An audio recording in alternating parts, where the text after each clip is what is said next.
may karapatan naman talaga ang mamamayang Pilipino na malaman po ang pagkakakilanlan nito pong si Carlos Subong na kapatid po ni Miss Pokwang. Lalo na mga kababayan, at kitang-kita nyo naman kung paano mambatok ng isang taong naghahanap buhay kahit na inaabot ng gabi sa lansangan. Alam nyo, ito lagi ko naman sinasabi sa inyo, kung inunawa na lang sana nung kapatid ni Pokwang mga kababayan, yung mag-ama,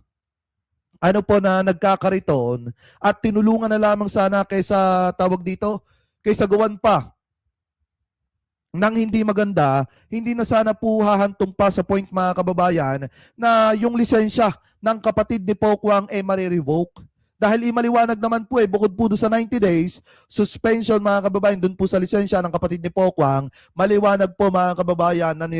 nirevoke na po ng LTO yung lisensya ng kapatid po nitong si Pokwang. Alam nyo naman kung gaano kahirap pag wala kang lisensya, lalo na kung ikaw ay nagmamaneho,